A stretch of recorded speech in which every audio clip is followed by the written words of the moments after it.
যেই না বলেছে কিছুটা পরমায়ু কমিয়ে দিতে, মানুষ হাত পেতে বলছে প্রভু, প্রভু তুমি তো এই কুকুর থেকে 20টি বৎসর বাদ দিয়ে দিলে, কৃপা করে তুমি আমার এই কুকুরটির 20টি বৎসর তুমি আমাদের দিয়ে দাও। মানুষের কুকুরের থেকে 20টি বৎসর নিয়ে নিলেন না, পরে রইল কে? শকুন ও পেঁচা। শকুন ও পেঁচা ভগবানকে বলছে প্রভু তাহলে আমাদের কি কর্ম করতে হবে বলে দাও। বলছে শোনো শকুন, শোনো পেঁচা, ওই ধরাধামে কি তোমাদের কি কর্ম করতে হবে? শোনো, তোমরা হলে 2 ভাই ভাই, আর সারাদিন তোমাদের কোনো কর্ম করতে হবে না। বলা মাত্র ভগবানের কাছে হাত পেতে বলছে প্রভু ওদের 20টি বৎসরও তুমি আমাদের দিয়ে দাও। ভগবান মানুষকে শকুন ও পেঁচার 20টি বৎসরও দিয়ে দিলেন। মানুষের পরমায়ু এসে দাঁড়ালো 100 বৎসর। যেই না 100 বছর পরমায়ু এসে দাঁড়ালেন বাবা, এই যে 100 বছর পরমায়ু পেলেন আগে, কিন্তু যখন দেখবেন আমাদের 40 বছর পূর্ণ হয়, 40 বছর পর্যন্ত আমাদের এই দেহটা বাবা সচল থাকে, রোগ জ্বালা হয় না, কারণ এটা ভগবানের দেওয়া বাবা পরমায়ু। ঠিক 40 থেকে যখন 41 বছরে আপনি পা দেবেন, ওই যে গাধার 20টি বৎসর আপনি চেয়ে নিয়েছেন, ওই 20টি বৎসর আপনাকে গাধার মতো বোঝা বয়ে বেড়াতে হবে। কিসের বোঝা? এই সংসার রূপীর বোঝা। এই যে সংসার আপনার বোঝাটা চাপিয়ে দেবে, এই 20টি বছর গাধার মতন এই সংসারে থাকতে হবে। আর ছেলের বিয়ে দাও, কাল মেয়ের বিয়ে দাও, আর সংসারে এটা করো, কাল ওটা করো, ওই 20টি বছর গাধার মতো আপনাকে চলতে হবে বাবা। ঠিক দেখবেন যখন 50 বছরে পা দেবেন, হাঁটু ব্যথা, পায়ে ব্যথা, বুক ধরপড় করা, হাই প্রেসার, সুগার, নানান রোগে আপনাকে আক্রান্ত করে বাবা।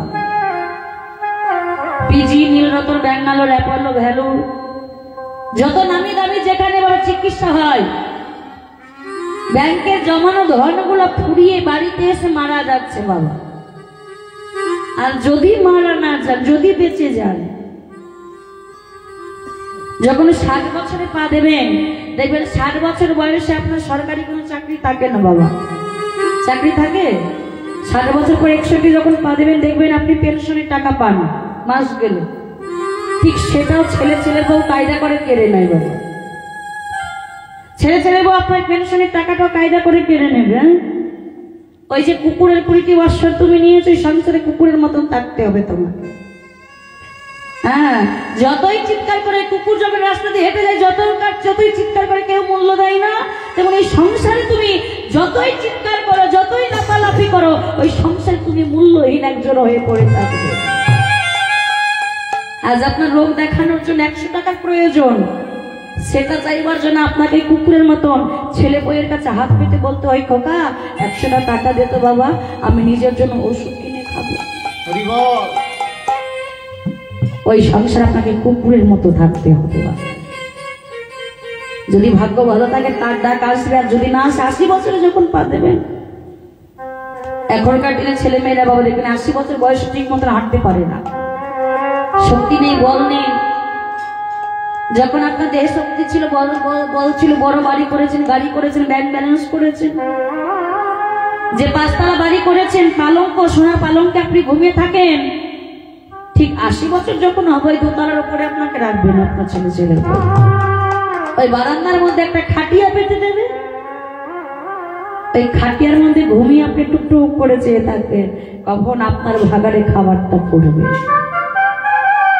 ওই যে শকুন ও পেঁচা ভাগারে খাবার খুঁজে বেড়ায়, তাদের ভাগারে কখন খাবারটা পড়বে, ঠিক আপনি যে 20টি বৎসর নিয়েছেন, আপনার ভাগারে ওই শকুন ও পেঁচার মতন কখন আপনার খাবারটা আপনার ছেলে বউ দেবে, ওই চুপটুক করে চেয়ে থাকতে হবে।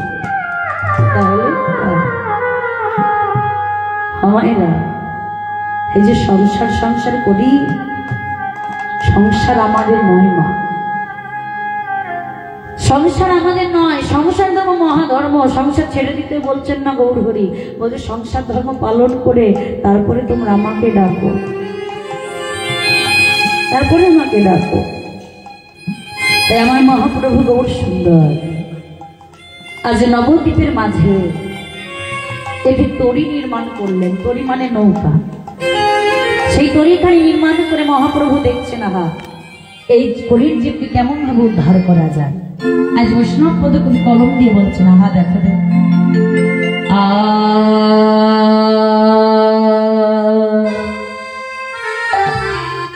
আমারও